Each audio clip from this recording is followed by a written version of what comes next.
नरेंद्र मोदी के बिहार दौरे ने कैसे लालू तेजस्वी कैंप में हड़कंप मचा दिया, इसे आप इस तरह से समझिए कि नरेंद्र मोदी बिहार पहुंचे भी नहीं थे कि आरजेडी ने उनके खिलाफ माहौल बनाना शुरू कर दिया। सोशल मीडिया पर सुबह ही इन्होंने पोस्टर निकाल दिए। इसमें एक पोस्टर में लिखा है, तुम तो ठहरे गुजराती, साथ क्या निभाओगे, चुनाव होते ही बिहार को भूल जाओगे। इस पोस्टर के साथ आरजेडी ने यह भी लिखा कि बिहारी भाई लोग गुजराती से सतर्क, सचेत और सावधान। अब आप बताइए, जो बिहार लोकसभा में नरेंद्र मोदी को भर भर के सीट देता है, वो क्या उनको गुजराती मानता है? और ये गुजराती बिहारी क्या हो रहा है? इस तरह की भाषा प्रधानमंत्री के लिए बताइए इस्तेमाल हो रही है। लेकिन आप इंडी गठबंधन से उम्मीद ही क्या कर सकते हैं? राहुल गांधी नरेंद्र सरेंडर कहते हैं तो तेजस्वी यादव भी राहुल गांधी से कम थोड़े हैं। वो प्रधानमंत्री को पॉकेट मार कहने लगे हैं। आप भाषा देखिए भाई, पॉकेट मार कह रहे हैं देश के प्रधानमंत्री को। आप सुनिए जरा तेजस्वी यादव को, पता नहीं इन लोगों की भाषा को क्या हो गया। प्रधानमंत्री जी आए तो बताएं मैं आ रहा हूं। बिहार वासियों, जुमलों की बारिश करूंगा और मेरा पॉलिटिकल रैली के लिए आप सबके पॉकेट मार करूंगा। यही ना कर रहे प्रधानमंत्री, और क्या कर रहे? बिहार के लोगों का पॉकेट नहीं ना मार रहे प्रधानमंत्री, और तो कुछ कर नहीं रहे। हम लोगों को पॉकेट मार प्रधानमंत्री और अचेत मुख्यमंत्री नहीं चाहिए। बताइए कैसी भाषा है। कह रहे हैं नरेंद्र मोदी पॉकेट मार रहे हैं बिहारियों का। मतलब क्या है, कोई नरेंद्र सरेंडर, कोई पॉकेट मार कह रहा है। लेकिन यही प्रधानमंत्री हैं जो ट्रंप को सामने से हड़का देते हैं। यही प्रधानमंत्री हैं जो ईरान में भयंकर बमबारी के बीच अपने लोगों को बचा कर लाते हैं। इनको नहीं दिखता है। आज ही क्या खबर आई आपको बताता हूं। इजरायल से युद्ध के बीच ईरान ने भारत के प्रति विशेष भाव दिखाते हुए भारतीयों को सुरक्षित निकालने के लिए अपना एयर स्पेस खोल दिया। भाई ईरान ने भारत के लिए स्पेशली ईरान के मशहाद से दिल्ली के लिए 3 फ्लाइट्स उड़ेंगी जो 1000 भारतीयों की सुरक्षित वापसी को सुनिश्चित करेगी। ये फ्लाइट्स आज रात और कल सुबह और दोपहर को दिल्ली के लिए रवाना होंगी।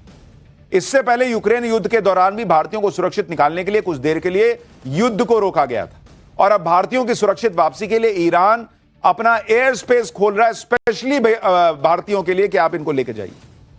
और यहां क्या है, नरेंद्र सरेंडर, पॉकेट मार मोदी, यही सब भाषा चल रही है।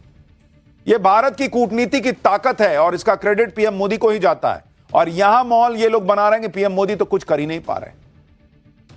यही नरेंद्र मोदी जिन्हें राहुल गांधी नरेंद्र सरेंडर बोल रहे हैं, जिन्हें तेजस्वी पॉकेट मार कह रहे हैं, आप देखिए वो प्रधानमंत्री आज की डेट में अमेरिका के राष्ट्रपति के सामने उनके मुंह पर उनके दावों को गलत साबित करते हैं।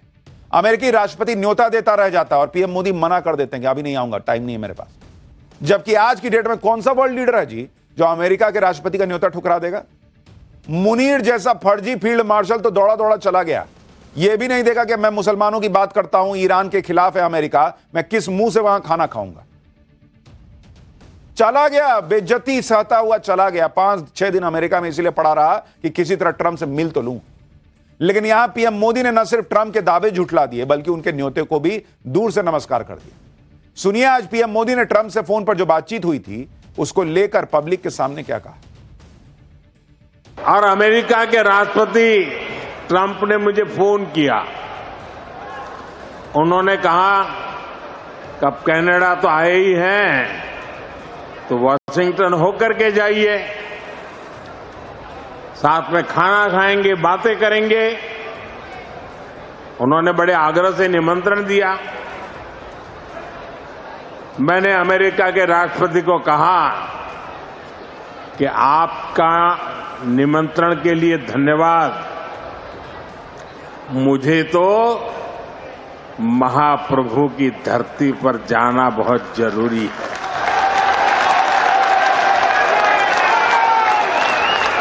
और इसलिए मैंने उनके निमंत्रण को नम्रतापूर्वक मना किया और आपका प्यार, महाप्रभु की भक्ति मुझे इस धरती पर खींच करके ले आई है।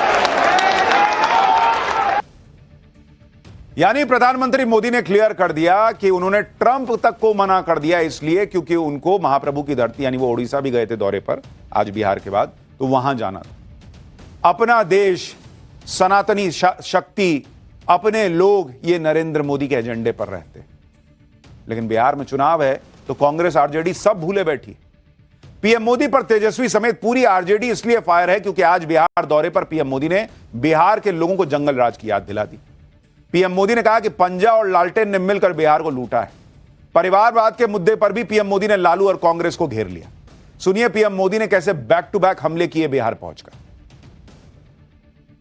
बिहार में जंगल राज लाने वाले मौका देख रहे हैं कि किसी भी तरह फिर से अपने पुराने कारनामे करने का मौका ढूंढ रहे हैं।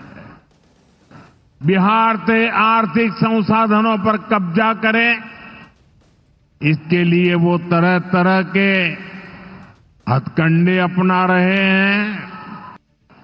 पंजे और लालटेन वालों ने मिलकर